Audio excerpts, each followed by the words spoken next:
અને હવે જોઈએ સમાચાર સુપરફાસ્ટ। આજે સરદાર પટેલની પુણ્યતિથિ હોવાના કારણે રાષ્ટ્રપતિ રામનાથ કોવિંદ નર્મદા ખાતે સ્ટેચ્યુ ઓફ યુનિટીની મુલાકાતે પહોંચ્યા। તેઓ હેલિકોપ્ટર મારફતે અહીં પહોંચ્યા હતા, જ્યાં મુખ્યમંત્રી વિજય રૂપાણી, રાજ્યપાલ ઓપી કોહલીએ તેમનું સ્વાગત કર્યું। હેલીપેડથી રાષ્ટ્રપતિ સીધા ફ્લાવર ઓફ વેલીની મુલાકાતે પહોંચ્યા હતા। ત્યારબાદ તેમણે વોલ ઓફ યુનિટીની મુલાકાત લીધી। સરદાર પટેલની પ્રાર્થના સભાનું પણ આયોજન કરવામાં આવ્યું, ત્યારે પ્રાર્થના સભામાં પણ તેમણે સરદાર પટેલને પ્રાર્થનાંજલિ આપી હતી। નર્મદામાં સ્ટેચ્યુ ઓફ યુનિટી સાથે ત્યાં બનાવવામાં આવેલી ફ્લાવર ઓફ વેલી પણ આકર્ષણનું કેન્દ્ર છે, જેને ફરીથી નવા ફૂલોથી શણગારાઈ છે અને તેને રાષ્ટ્રપતિ રામનાથ કોવિંદજી દ્વારા ખુલ્લી મૂકવામાં આવી। તો ફ્લાવર ઓફ વેલીમાં અનેક પ્રકારના નવા ફૂલો અને ડિઝાઇન સ્થળનું મુખ્ય આકર્ષણ બની રહેશે।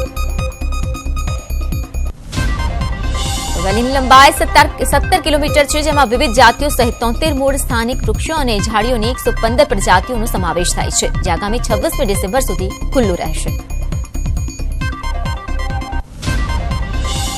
રાજકોટમાં ભાદર 2 ડેમની કચેરીએ તાળાબંધી કરવાના કાર્યક્રમમાં ધારાસભ્ય લલિત વસોયાની અટકાયત કરી લેવાઈ છે। સરકારે પાણી બંધ કરતા લલિત વસોયાની આગેવાનીમાં વિરોધ પ્રદર્શિત કરાયો હતો।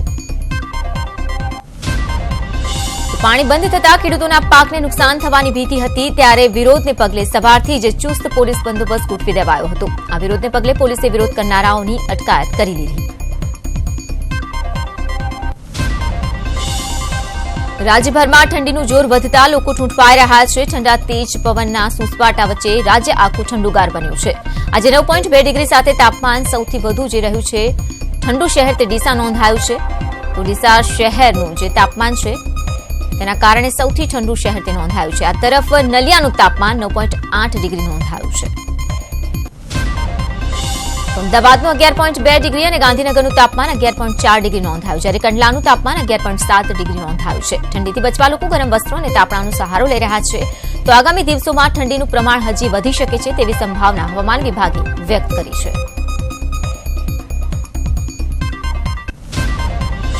આ તરફ બનાસકાંઠામાં પણ તાપમાનનો પારો ગગડ્યો છે, તેના લીધે ઠંડીનો કહેર વર્તાઈ રહ્યો છે। બનાસકાંઠા જિલ્લામાં તાપમાનનો પારો ગગડતા ઠંડી વધી ગઈ છે। સામાન્ય રીતે 13-14 ડિગ્રીની આસપાસની તાપમાન જ રહેતું હોય છે, જેની જગ્યાએ તાપમાનમાં 3 ડિગ્રીનો ઘટાડો નોંધાયો છે। અમદાવાદમાં પણ તાપમાનનો પારો ગગડ્યો છે। અમદાવાદમાં ઠંડીમાં આજે પણ વધારો નોંધાયો છે। મોર્નિંગ વોક માટે લોકોનો ધસારો પણ જોવા મળ્યો।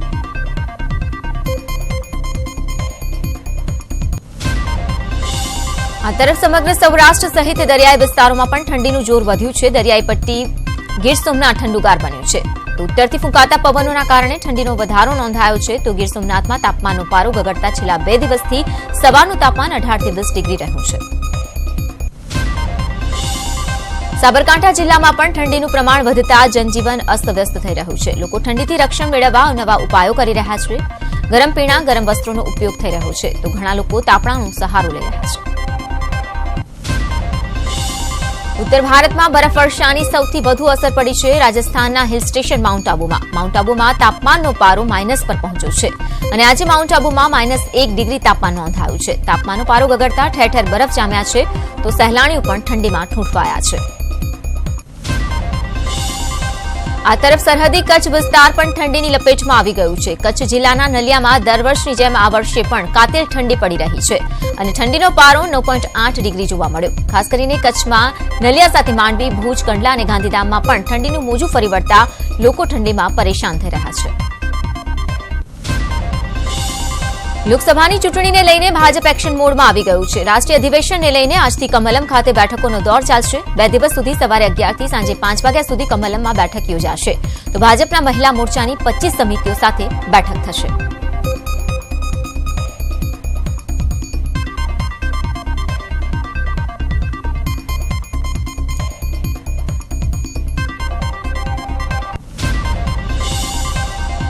ભાજપના રાષ્ટ્રીય અધ્યક્ષ અમિત શાહ આજે ગુજરાત આવશે। અમિત શાહ રાજકોટમાં ચાલી રહેલા પ્રમુખ સ્વામી જન્મોત્સવના સમાપન કાર્યક્રમમાં હાજરી આપશે।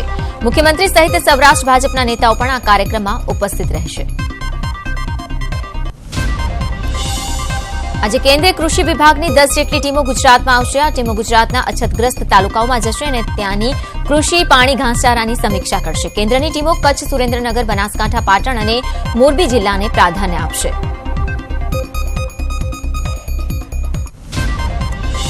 કેન્દ્રીય કૃષિ વિભાગના જોઈન્ટ સેક્રેટરીના વડપણ હેઠળ આ 10 ટીમો ગુજરાતમાં સર્વેની કામગીરી કરશે. મહત્વનું છે કે રાજ્યના અછતગ્રસ્ત વિસ્તારોને કેન્દ્રીય સહાય માટે મુખ્ય સચિવ સાથે ટીમના ઉચ્ચ અધિકારીઓ સાથે બેઠક કરી હતી, જેમાં રાજ્ય સરકારે કેન્દ્રીય સહાય માટે મેમોરેન્ડમ આપ્યું હતું, જેને પગલે કેન્દ્રે સમીક્ષા માટે આ ટીમોને ગુજરાત મોકલી છે. સરકારી શાળાઓમાં શિક્ષણનું સ્તર વધારવા અને સુધારવા માટે સરકારે કર્યો છે નવો પ્રયોગ. હવે ધોરણ 3 થી 8માં વિદ્યાર્થીઓ જે છે આ ધોરણના તેમને સાપ્તાહિક એકમ કસોટી તેમની લેવામાં આવશે. 22 ડિસેમ્બરથી સાપ્તાહિક કસોટીનો રાજ્યમાં પ્રારંભ થશે.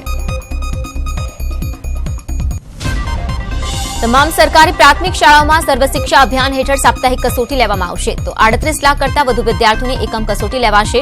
વિદ્યાર્થીઓના શૈક્ષણિક ગુણવત્તા વધારવા માટે સરકારે આ અંગેનો નિર્ણય લીધો છે. આંતરરાષ્ટ્રીય હિન્દુ પરિષદ દ્વારા દહેગામથી ગાંધીનગર સુધી કિસાન રેલીનું આયોજન કરવામાં આવ્યું છે. વીએચપીના નેતા પ્રવીણ તોગડિયાની આગેવાનીમાં આ રેલીનું આયોજન કરવામાં આવ્યું છે. એએચપી દ્વારા આ ખાસ રેલીનું આયોજન કરવામાં આવ્યું. ખેડૂતોની સમસ્યાને લઈને રેલીનું આયોજન થયું. અમરેલીના સાવરકુંડલા નગરપાલિકા દ્વારા 3 મોબાઈલ ટાવરોને સીલ કરી દેવાયા છે. વેરો ન ભરતા પાલિકા દ્વારા સીલિંગની કાર્યવાહી કરવામાં આવી. વેરાના લગભગ 20 લાખ ઉપરાંતના રૂપિયા બાકી પડ્યા છે, જે ભરવા માટે પાલિકા દ્વારા નોટિસ પણ ફટકારવામાં આવી હતી. અમદાવાદમાં સિલ્વર ઓક કોલેજના સંચાલકો સામે વિરોધ કરતા પહેલા એનએસયુઆઈના કાર્યકર્તાઓની અટકાયત કરી લેવાઈ છે. પોલીસે 10 થી વધુ લોકોની અટકાયત કરી છે. એનએસયુઆઈના કાર્યકરો ટ્રસ્ટીના ઘરે વિરોધ કરે તે પહેલા જ તેમની અટકાયત કરી લેવાઈ.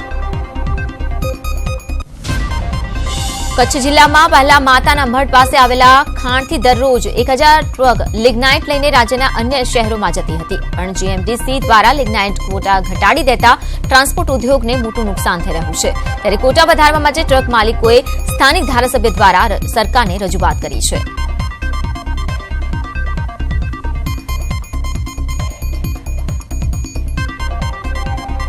કાલિકા પ્લોટમાં થયેલ ગેંગવોર પ્રકરણમાં પોલીસે ગેંગસ્ટર સહિત 4 આરોપીઓની ધરપકડ કરી લીધી છે. ફાયરિંગ બાદ લોકોએ એક આરોપીને ઝડપી લીધો હતો. ઉત્તર પ્રદેશના બલિયા જિલ્લાના બેસાડી ગામનો આ રહેવાસી છે. ત્યારે આરોપી 27 ગુનાઓમાં સંડોવાયેલો રીઢો ગુનેગાર હોવાનું બહાર આવ્યું છે. સુરતમાં હિટ એન્ડ રન મામલે એક આરોપીની ધરપકડ થઈ છે. પોલીસે વડોદરાથી આરોપીને ઝડપી લીધો છે. આરોપી વિરેશ પટેલ પારુલ યુનિવર્સિટીનો વિદ્યાર્થી છે. મહુવામાં નેસપર ચોકડી નજીક ટ્રક અને બાઇક વચ્ચે સર્જાયેલા અકસ્માતની આ તસવીરો છે, જેમાં બાઇક ચાલકનું ઘટના સ્થળ પર જ મોત થયું છે. પોલીસે ઘટના સ્થળે પહોંચીને વધુ કાર્યવાહી હાથ ધરી છે. પોરબંદર જિલ્લાના અમરદળ ગામે લગ્નોત્તર સંબંધોમાં એક યુવાને પોતાનો જીવ ગુમાવવાનો વારો આવ્યો. બનાવની જાણ થતાં પોલીસ પણ ઘટના સ્થળ પર દોડી ગઈ હતી. ત્યારે પોલીસે બનાવ અંગે મુખ્ય આરોપી સુરેશ નયા સહિત 5 લોકો વિરુદ્ધ હત્યાનો ગુનો નોંધી તપાસ હાથ ધરી છે. જામનગર લીમડા લાઇન વિસ્તારમાં સેજનાથ કોમ્પ્લેક્સમાં આગ લાગી હતી. આગને પગલે અફરાતફરીનો માહોલ સર્જાયો હતો. આ ઘટનાની જાણ થતાં જ 5 ફાયર ફાઇટરની ટીમ ઘટના સ્થળે પહોંચી હતી. ભાવનગરના પાનવાડી વિસ્તારમાં રહેણાંક મકાનમાં આગ લાગવાની ઘટના બની. બંધ મકાનમાં આગ લાગવાના કારણે કોઈ જાનહાની નથી થઈ, તો 2 કાચા મકાનની આગ ફાયર વિભાગ દ્વારા બુઝાવી લેવાઈ છે. લોકગાયક કીર્તિદાન ગઢવીના ડાયરામાં ફરી એકવાર થયો છે રૂપિયાનો વરસાદ. નવસારીના ચીખલીમાં આવેલા વાંસણા ગામે ડાયરાનું આયોજન કરવામાં આવ્યું હતું, જ્યાં મંદિરના નિર્માણ માટે દાન એકઠું કરવા માટે આ ડાયરાનું આયોજન થયું હતું. ત્યારે ચાહકોએ ખુશ થઈને રૂપિયાનો વરસાદ કર્યો. જૂનાગઢ મેડિકલ કોલેજ ખાતે ભારતભરના ખ્યાતનામ સર્જનોની કોન્ફરન્સ યોજવામાં આવી છે, જેમાં જટિલ ઓપરેશન પણ સર્જનો દ્વારા કરવામાં આવી રહ્યા છે. 3 દિવસ સુધી ચાલનારી કોન્ફરન્સમાં જટિલ એવા દર્દી અને તેની સારવાર અંગે મેડિકલ કોલેજના વિદ્યાર્થીઓને માર્ગદર્શન આપવામાં આવ્યું. આદિવાસીને પગભર કરવા માટે સરકારે વનબંધુ કલ્યાણ યોજના કાર્યરત કરી છે. ત્યારે આ યોજના હેઠળ તાપી જિલ્લામાં centre for Indian bamboo research and technology કાર્યરત થઈ છે, જે હેઠળ આદિવાસીઓને વાંસમાંથી વિવિધ ફર્નિચર બનાવવાની તાલીમ આપવામાં આવે છે. અહીં તાલીમ મેળવીને અનેક આદિવાસી પરિવારો પોતાનું ગુજરાન ચલાવે છે. આદિવાસીઓ અહીં વાંસના સુપડા રાષ્ટ્રચીલું બનાવી મુંબઈ, બેંગ્લોર જેવા રાજ્યોમાં એક્સપોર્ટ કરે છે. જમ્મુ કાશ્મીરના પુલવામામાં સેના આતંકવાદીઓ વચ્ચે અથડામણની ઘટના બની હતી. અથડામણમાં હિઝબુલ કમાન્ડર સહિત 3 આતંકવાદીઓને ઠાર કરી દેવાયા છે. ઓડિશાના મયુરભંજમાં જોવા મળ્યું હાથીનું એક વિશાળ ઝુંડ. લગભગ 20 થી 25 હાથીઓનું ટોળું રસ્તા પરથી પસાર થતું જોવા મળ્યું. હાથીઓના ઝુંડના આતંકથી ખેતરોના ઘણા પાકને નુકસાન જવાની અહીંના ખેડૂતોને ભીતિ છે. દેશમાં કડકડતી ઠંડીનું આગમન થઈ ગયું છે. ઉત્તર ભારતમાં જમ્મુ કાશ્મીર, ઉત્તરાખંડ તેમજ હિમાચલના પહાડી વિસ્તારો બરફની ચાદરથી છવાઈ ગયા છે. અનેક શહેરોમાં પારો માઇનસથી નીચે પહોંચ્યો છે. કાતિલ ઠંડીથી ક્યાંક ખુશી તો ક્યાંક હાલાકી જોવા મળી રહી છે. મધ્યપ્રદેશ, રાજસ્થાન અને છત્તીસગઢના મુખ્યમંત્રીઓનો શપથ ગ્રહણ સમારોહ 17 ડિસેમ્બરે યોજવામાં આવશે. ત્રણેય રાજ્યોમાં શપથ ગ્રહણ સમારોહના બહાને કોંગ્રેસ વિપક્ષી દળો સાથે શક્તિ પ્રદર્શન કરશે. શપથ ગ્રહણ સમારોહમાં વિપક્ષના ઘણા નેતાઓ હાજર રહેવાની કોંગ્રેસને આશા છે.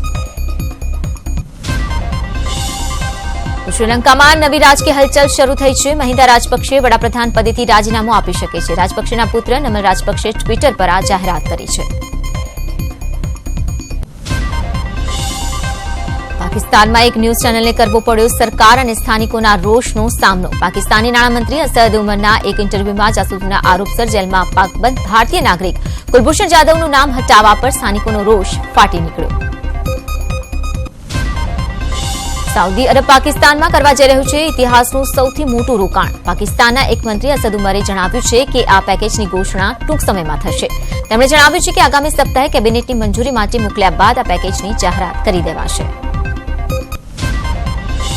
તિબેટને લઈને અમેરિકન સંસદમાં પસાર થયેલા બિલને લઈને ચીન ભડકી ઉઠ્યું છે. ચીને વાંધો ઉઠાવતા જણાવ્યું છે કે અમેરિકાનું આ પગલું તથ્યોની અવગણના અને ચીનના આંતરિક મામલામાં દખલ સમાન છે. આંતરરાષ્ટ્રીય કાયદાનું ઉલ્લંઘન પણ છે.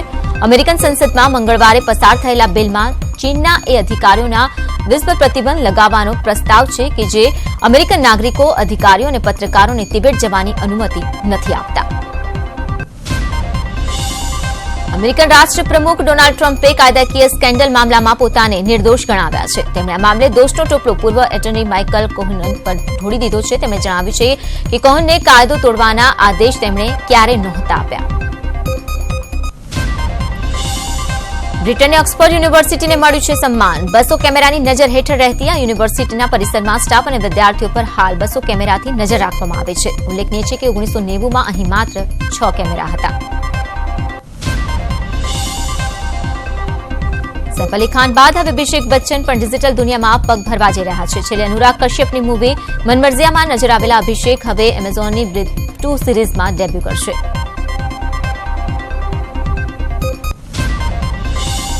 શુક્રવારે ઔરંગાબાદમાં એક સ્ટોલ લોન્ચના કાર્યક્રમમાં પહોંચેલી ઝરીન ખાનને જોઈને ભીડ બેકાબુ બની ગઈ હતી. ભીડ એટલી હતી કે ઝરીન ખાનની કાર ભીડ વચ્ચે જ ફસાઈ ગઈ હતી. તો હાલાતને કાબૂમાં લેવા માટે પોલીસે હળવો લાઠીચાર્જ કરવો પડ્યો હતો.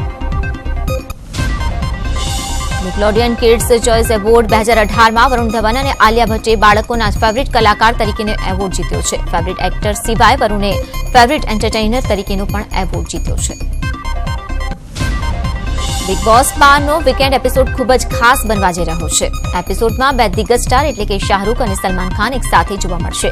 શાહરૂખ પોતાની અપકમિંગ ફિલ્મ ઝીરોના પ્રમોશન માટે બિગ બોસના સેટ પર જોવા મળ્યા. આ દરમિયાન સલમાન શાહરૂખ એક સાથે ખૂબ જ ડાન્સ અને મસ્તી પણ કરી. બોલિવૂડ એક્ટ્રેસ સુસ્મિતા સેન મોડેલ રોહમન સ્ટોલ સાથે રિલેશનશીપને લઈને આજકાલ ખૂબ જ ચર્ચામાં છે. છેલ્લા ઘણા સમયથી સુસ્મિતા રોહમન સાથે સતત દેખાઈ રહી છે અને હાલમાં સુસ્મિતાની તેના બોયફ્રેન્ડ સાથેની કેટલીક તસવીરો સોશિયલ મીડિયામાં વાયરલ થઈ છે, જેમાં બંનેની કેમિસ્ટ્રી જોવા મળી રહી છે. પોતાની પ્રથમ film the heart is a lonely હન્ટરમાં સપોર્ટિંગ એક્ટ્રેસના રોલ માટે ઓસ્કર મેળવી ચૂકેલી એક્ટ્રેસ સાન્ડ્રા લોકનું નિધન થયું છે. જોકે એક વેબસાઇટના જણાવ્યા અનુસાર તેમનું નિધન 3 નવેમ્બરે જ થઈ ગયું હતું, પણ આ વાત હવે સામે આવી છે. તેનું મૃત્યુ બ્રેસ્ટ અને બોન કેન્સરના કારણે થયું છે.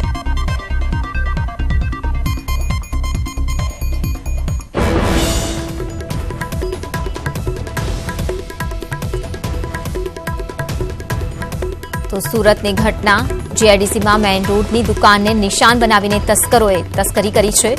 18 લાખના મોબાઈલ ચોરીને આ તસ્કરો ફરાર થઈ ગયા છે. સુરતની આ ઘટના, ત્યારે આખી ઘટના સીસીટીવીમાં કેદ થઈ છે. સુરતના કતારગામ વિસ્તારમાં તસ્કરો ત્રાટક્યા હતા. જીઆઈડીસીમાં મેઇન રોડની દુકાનને નિશાન બનાવવામાં આવી છે. 18 લાખના મોબાઈલ ચોરીને આ તસ્કરો ફરાર થયા છે. ચોરીની આખી ઘટના સીસીટીવીમાં કેદ થઈ છે.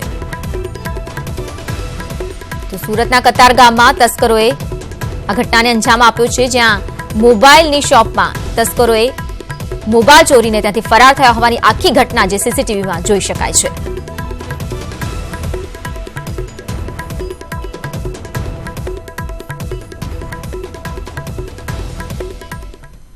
કચ્છમાં માતાએ 2 બાળકો સાથે અગ્નિસ્નાન કર્યું છે. નખત્રાણાના કોટડા ગામે માતાનું અગ્નિસ્નાન, જેની માહિતી જાણવા મળી રહી છે. 4 વર્ષના બાળકનું મોત થયું છે, જ્યારે કે માતાને સારવાર માટે ભુજ જનરલ હોસ્પિટલમાં ખસેડાઈ છે. તો મહિલા વિરુદ્ધ હત્યાની ફરિયાદ નોંધાવવામાં આવી છે. પોલીસે ઘટનાનું કારણ શોધવા માટે વધુ તપાસ હાથ ધરી છે. નખત્રાણામાં માતાએ બાળકો સાથે આપઘાતનો પ્રયાસ કર્યો છે. માહિતી આપશે સંવાદદાતા મેહુલ. મેહુલ, આ હાલમાં જે ઘટના સામે આવી રહી છે, શું વધુ વિગતો? જી, ચોક્કસથી વિગતો જણાવી દઉં કે નખત્રાણાના કોટડા રોવા ગામે આજે મહિલાએ 2 બાળકો સાથે અગ્નિસ્નાન કર્યું હતું, જેમાંથી એક બાળકનું 3 વર્ષનું તેમજ બીજો બાળક છે તે 3 મહિનાનો છે. માતા હાલ બચી ગઈ છે. તેઓને વધુ સારવાર માટે ભુજની જીકે જનરલ હોસ્પિટલમાં ખસેડવામાં આવે છે. ડીવાયએસપી નખત્રાણા સહિતના પોલીસ સ્ટાફ હાલ ઘટના સ્થળે છે અને મહિલા વિરુદ્ધ જે હત્યાની ફરિયાદ નોંધીને આગળની તપાસ હાલ ચાલુ છે. જી મેહુલ, જે પ્રકારે હત્યાની ફરિયાદ નોંધવામાં આવી છે, આ અંગે કાર્યવાહી પણ શરૂ કરવામાં આવશે, પરંતુ હાલની મહિલાની જો સ્થિતિની વાત કરવામાં આવે, શું સ્થિતિ મહિલાની? હા, મહિલાની સ્થિતિની વાત કરવામાં આવે તો મહિલા હાલ 90%થી વધારે ગંભીર હાલત હોતા હાલ વધુ સારવાર માટે અમદાવાદ પણ ખસેડવામાં આવે તેવી સંભાવના. આભાર મેહુલ માહિતી બદલ. તો નખત્રાણામાં એક માતાએ અગ્નિસ્નાન કર્યું છે બાળકો સાથે, તો સારવાર જે ચાલી રહી છે હાલમાં માતાની, તો એક બાળક જે મોતને ભેટ્યું છે. માતાએ 2 બાળકો સાથે અગ્નિસ્નાન કરી લેતા હાલમાં હાહાકાર મચ્યું છે. નખત્રાણાના કોટડા ગામે માતાએ અગ્નિસ્નાન કર્યું છે બાળકો સાથે, જેમાં એક 4 વર્ષના બાળકનું મોત થયું છે. તો બીજી તરફ પોલીસે હત્યાનો ગુનો નોંધીને આ મહિલા વિરુદ્ધ કાર્યવાહી હાથ ધરી છે.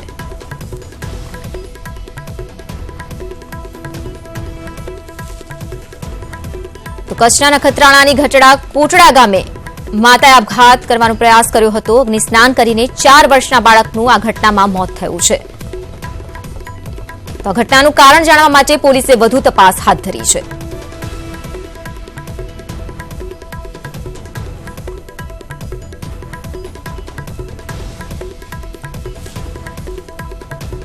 તો કચ્છના નખત્રાણાની આ ઘટના, જ્યાં માતાએ પોતાના બાળકોની સાથે આપઘાતનો પ્રયાસ કર્યો છે અગ્નિસ્નાન કરીને, જેમાં એક 4 વર્ષનો માસૂમ મોતને ભેટ્યો છે. બીજી તરફ માતાની હાલમાં સારવાર ચાલી રહી છે. 90% જે હિસ્સો છે ગંભીર રીતે તે દાઝી ગઈ છે, સારવાર ચાલી રહી છે. ત્યાં બીજી તરફ પોલીસ પણ આ ઘટનાની જાણ થતાં જ ઘટના સ્થળ પર દોડી ગઈ હતી. વધુ તપાસ હાલમાં કરવામાં આવી રહી છે. તો શા કારણે મહિલાએ આ પ્રકારનું પગલું ભર્યું છે, તેને લઈને વધુ કાર્યવાહી હાથ ધરાઈ છે. પરંતુ આ ઘટનામાં જે સમાચાર છે દુઃખદ સમાચાર, જેમાં 4 વર્ષના બાળકનું મોત થયું છે.